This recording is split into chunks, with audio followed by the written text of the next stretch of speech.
This week, welcome to the new empire. Make yourself comfortable. Hello and welcome to another episode of Echoes of Giant Monsters. I am your host, I am your friend, Slick. I hope you are doing well on this episode where we will be talking all about GodzillaxKong, the new empire. We'll be talking about the movie, the figures that came out around it, maybe even sneak in a little Battle Line talk because it's been a little while since we've discussed Battle Line. But, I think before we dive into the movie, we should talk about some of the building blocks to this new empire that we're living in. It's been a wild few months, to say the least, and it seems like there's a lot of strong hype going into this debut weekend for GodzillaxKong, the new empire. For full disclosure, I am recording this on Friday afternoon. I saw the movie on one of the early showings on Thursday, so I do not know what the weekend box office looks like or anything like that. It is projected to do well, which is nice, and it sounds like the Thursday advanced showings were the strongest for any MonsterVerse movie, and that's swell too, because this movie had a smaller budget than any other movie in the MonsterVerse to this point, which means it'll be easier to turn a profit. I think off the top of my head, I think it was about 130 some odd million for a budget. So if you go by the rule of thumb that, a movie needs twice that or 2.5 times that to break even to cover marketing costs, hopefully GodzillaxKong, the new empire is in a good place to turn a profit and do well. And, if they have figured out a formula to make these movies affordable and can turn a profit, then, that's just good for us. That just means there's more of these coming down the way. And that makes me happy on the inside. But yeah, it's been a wild few months, as I said. I think there was a lot of hype that really kind of started with the Playmates toys. I feel like because the Playmates toys dropped so early, and people seem to be scooping them up left and right. I mean, I know from my own personal experience, both in the Targets and Walmarts around me, it seems like it's been very difficult to keep these toys in stock, which is a good problem to have. It seems like the reaction to them has been strong. Playmates has certainly upped their game compared to where they started all those years ago. And yeah, they've put out some pretty cool stuff, and I think it kind of got the hype going. I think the evolved Godzilla look seemed to be a hit with the general public.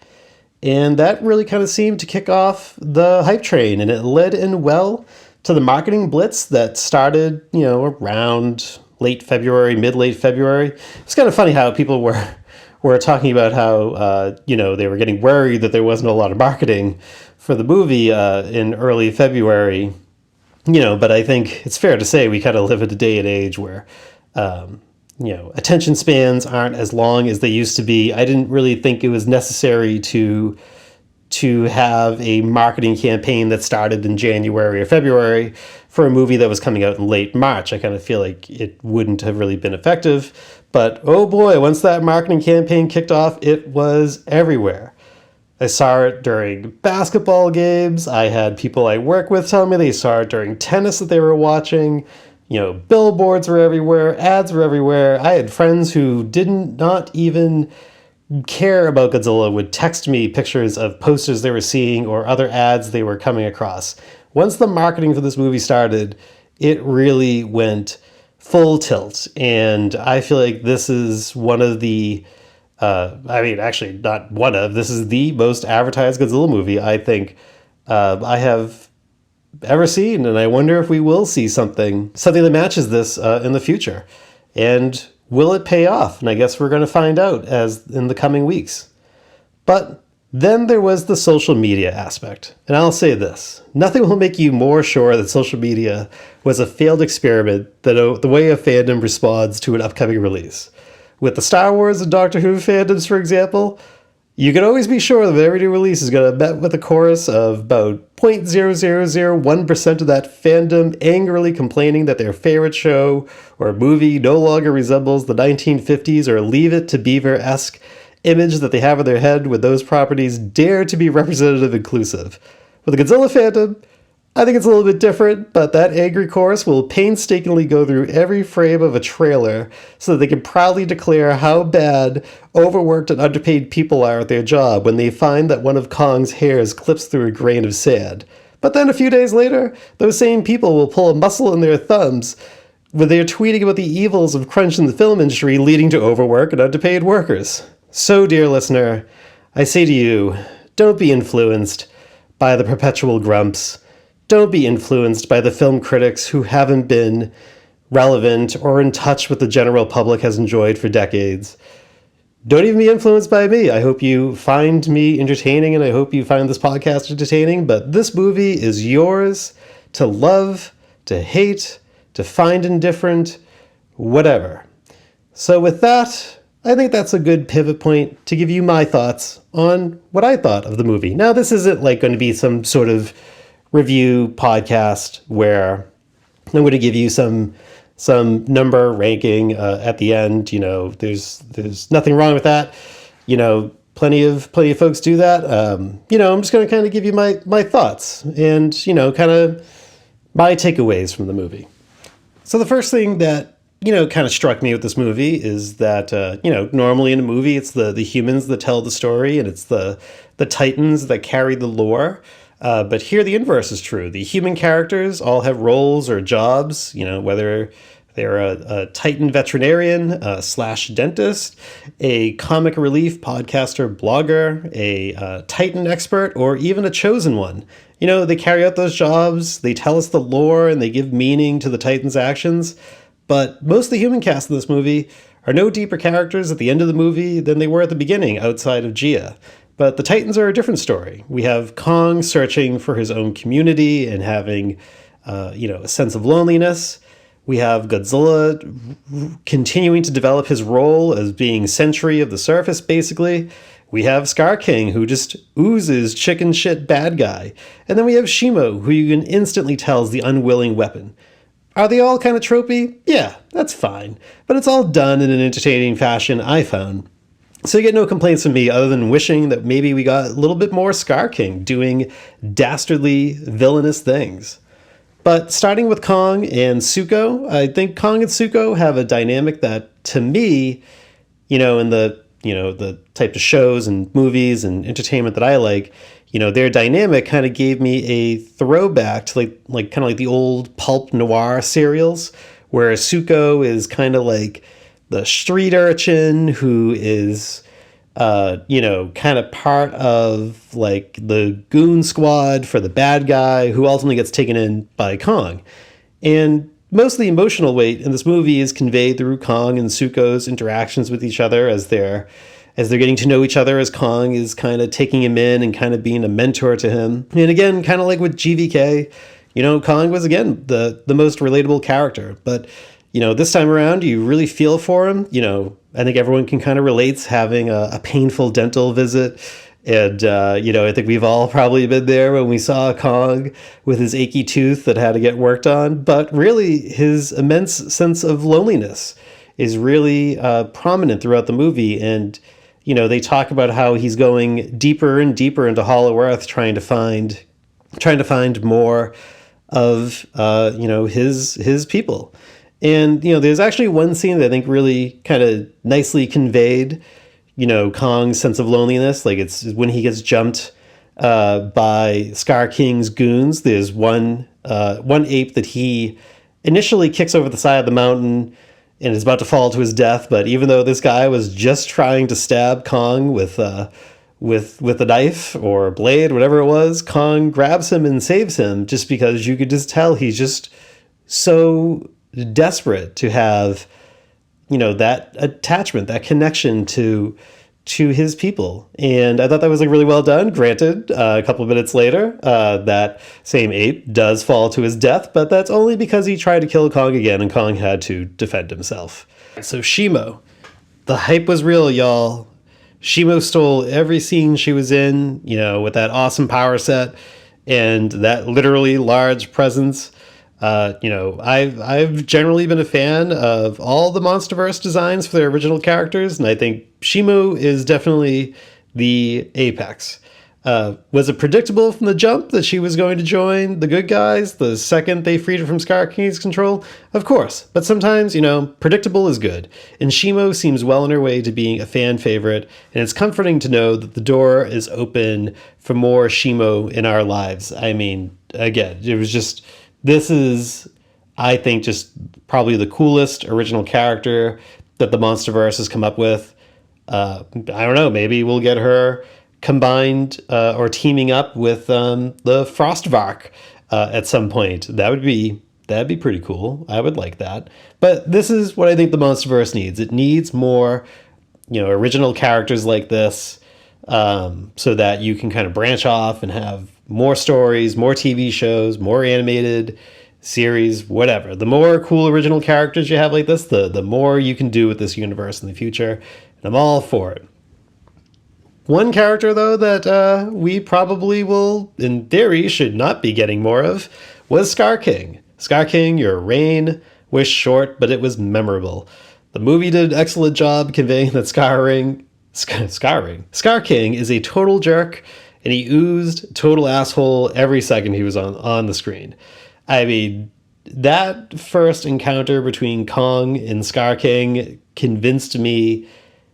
And it's always kind of taken me a little bit of a while to come around to this, but it convinced me that you could do an entire movie with interactions like the one that Kong and Scar King had when he's in Scar King's lair, and it would totally work. You could hook that into my veins. I could not get enough of that. But Scar King is probably the first MonsterVerse villain that feels like he just really enjoys being evil, from the way he's bullying the other apes, including casually kicking one into lava after they stuck up for Zuko.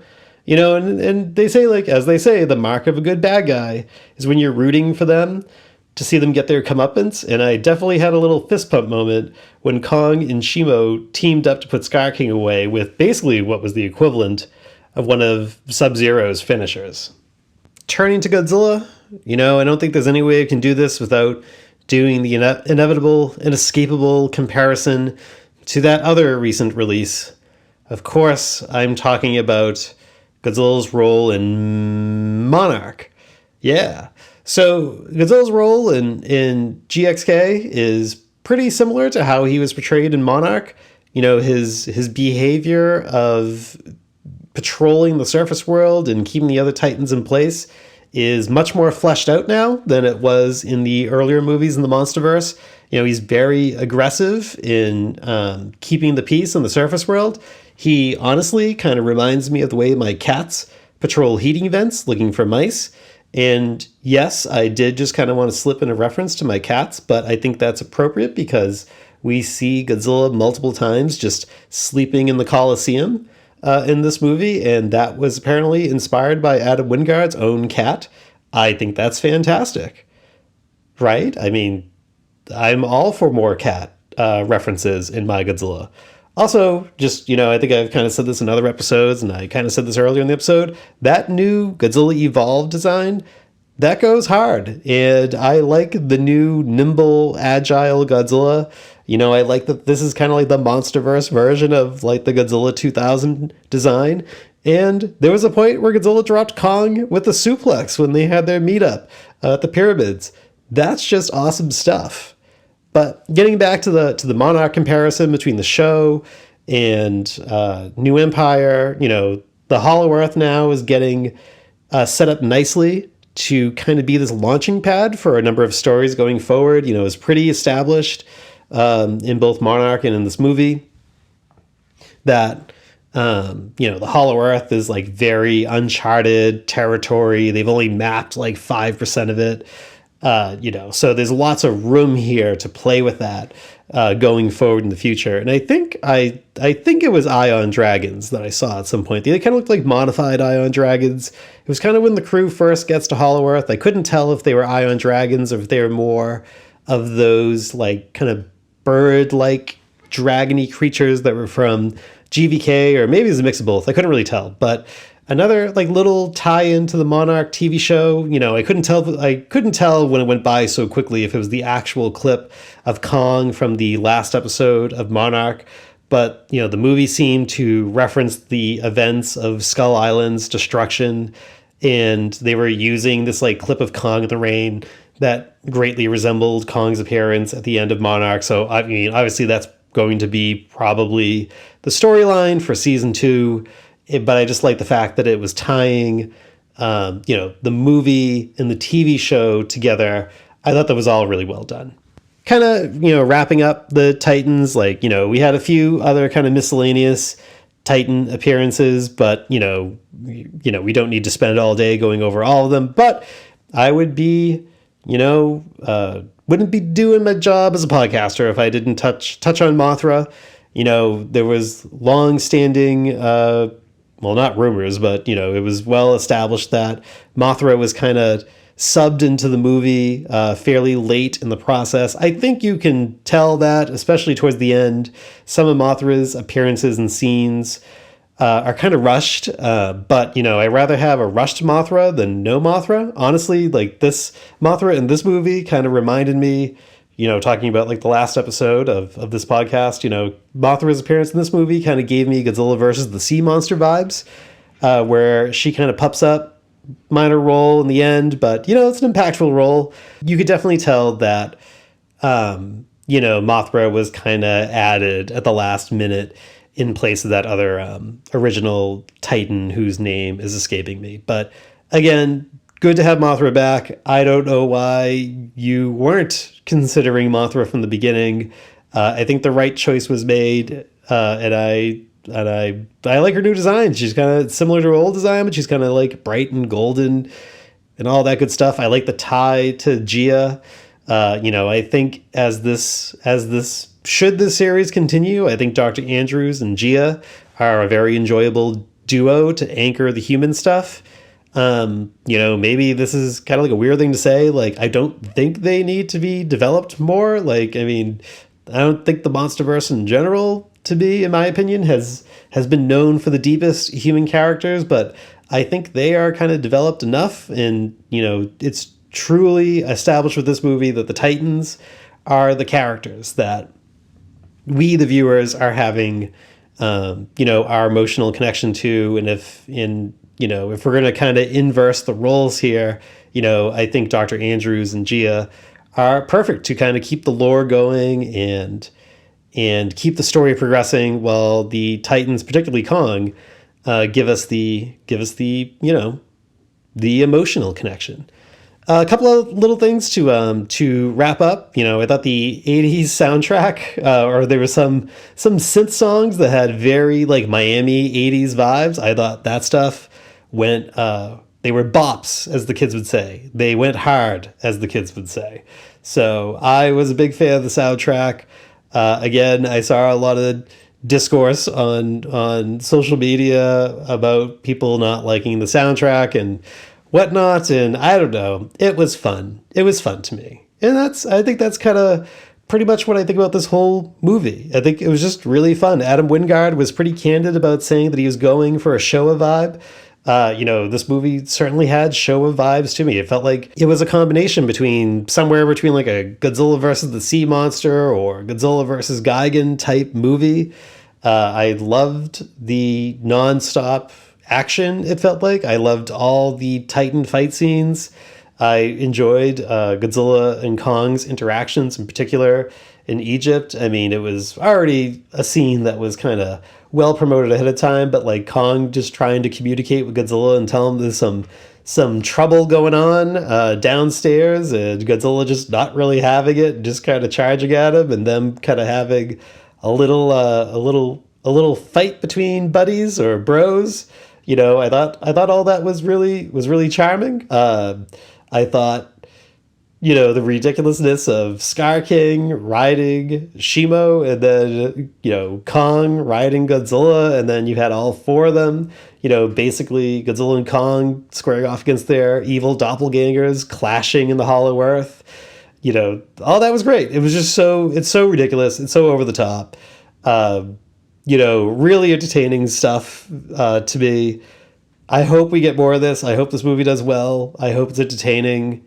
And I hope the next movie is like a Hedorah-style acid trip. I feel like Adam Wingard could give us a really ridiculous Godzilla versus Hedorah style movie if you really wanted to, because I feel like this movie was borderline fever dream status. Or maybe we'll make it topical. We'll say it was like, a spice hallucination like they do in Dune. Maybe I just misused spice because I'm not deep into the Dune lore, but I just saw Dune 2. I thought it was a swell movie. But yeah, so what are my thoughts? I thought it was a really fun movie. I hope you had a good time with it too. If you didn't, that's okay too. Maybe you'll go back and you'll watch it again when it comes out in home release. It seems like Walmart and Amazon are already putting up listings for the Blu-rays in a few months, but maybe it's a movie you'll come around to later, and maybe you won't. That's okay. It's totally up to you. But for me, this was a fun time. I enjoyed it quite a bit. And so with that, we're going to take a little pause, and then we're gonna talk some figures, talk a little battle line, call it a day. So merchandising. Maybe at some point I'll go over all the weird theater exclusives that were released at different theaters. I don't really recall too many movies having unique figures that top, those oversized soda cups that were exclusive to different movie theater chains. I think there's like 2 or 3 different soda toppers that you could get, but I don't know. That's I have this saying to myself where you don't have to collect everything, and that certainly falls under that category. But what I did want to talk about is we got some figure announcements related to New Empire from Bandai and from Haya. So starting with the Bandai ones, as of this recording, what's been announced is an evolved Godzilla figure and Kong with the Beast Glove. Or the Beast Glove, Jesus, the Power Glove. Well, it's not even the right term, but I just keep calling it the NES Power Glove. But either way, it's Kong with his glove and evolved Godzilla. And I gotta say, not super thrilled with these releases. Now, when it comes to things like movies, music, creative endeavors like that, I don't like being, overly critical because it's very subjective. And what one person likes is not necessarily what appeals to the other, and someone put a lot of hard work into it. When it comes to stuff like figures, especially from big companies, I have a little bit less sympathy because, they know what they're doing. It's not some like work of passion necessarily. It's more of a work to make money. And Bandai, sometimes you knock it out of the park. With these though, I don't think you try too hard, in my opinion. Now, we don't have them in hand yet, so it's a little hard to say. The Evolved Godzilla looks more closer to a slightly resculpted and slightly repainted, Godzilla Monsterverse Godzilla figure that they put a couple years ago. The Kong figure does not really resemble Kong's screen appearance at all. He kind of looks more like a Sasquatch almost, but he's got, and neither did like the last. I didn't really think the last Bandai movie Monster Series Kong figure had a really solid movie resemblance, but I thought it looked okay. This looks very similar to that figure, just with the glove attached. And I gotta say, I'm a little underwhelmed, but I also gotta say I'm a sucker, and I'm probably gonna end up buying these things.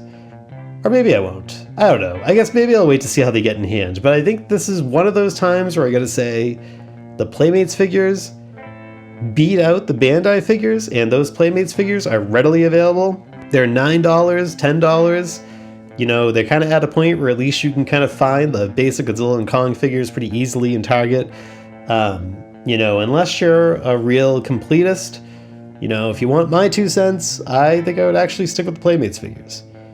However, Haya, in addition to announcing an evolved Godzilla figure a few weeks ago that I instantly pre-ordered because the other Haya releases have just been fantastic, they just announced a Shimo figure, and oh my god, that was an instant pre-order. That looks incredible. I cannot wait to get that. It's slated for Q4 of this year. It's this super articulated, super detailed looking Shimo figure, and Haya has enough releases out to know that we can really trust them and count on them for what they put up as promo images are going to be very, very close to what you're going to get as a final product. And my word, that already looks like it is in figure of the year contender territory. I mean, I was just blown away by that. The pre-order, I think, dropped today, Friday. So, jump on that. I was able to get it through INS Hobby. I was able to pre-order it through them. They were doing a little pre-order sale. I was able to pre-order it for about $50. Looks like the actual full price is about $69 or $70. I think it is totally worth it based on those pictures and based on what they have done in the past. So that is my figure talk. We'll take a quick little pivot now over to Godzilla Battle Line, because I know a lot of people that listen to this are Godzilla Battle Line players, and so, I figured I'd send us home with a little Battle Line talk. So as of this recording, we are in day 1 of the new season, which features a new destroyer that swings his energy sword from his horn. I've only encountered one of these to this point. I have not acquired that piece yet, but I've encountered one. It seems like he is going to be a really difficult piece to go against. Seems like he moves fast, hits like a ton of bricks, but I think the real annoyance for this season is going to be what I've started calling the Chibi brats, because we get a 4-star Chibi Godzilla and Chibi Mechagodzilla dual unit, where Chibi Godzilla has an atomic breath attack, while Mechagodzilla has his I-beam, or Chibi Mechagodzilla has his I-beams that hit very quickly and cause a stun effect. And they have all sorts of abilities going on. There's burn being caused. Chibi Godzilla can revive Mechagodzilla if he gets KO'd. There's speed boosts going on. It's like raining like status effects. What's the famous enemy in Final Fantasy that just hits you with all the status effects, like the Marlboro or something like that? That's what these two annoying little shits are. But I say that in a very loving way. It seems like Battle Line has been pretty good with every new season. The new units that come out are I don't want to say they break the meta, or even that they become the meta, but because they get a stat boost, everybody just uses them for that next month, and which is a blessing and a curse. It's good in the sense that it forces everyone to change their decks to either counter the new meta or to go along with it. And one of my critiques of Battle Line for in the earlier days of Battle Line was that, for example, I had one deck that I ran for about 7 months straight, and I did not have to change it at all.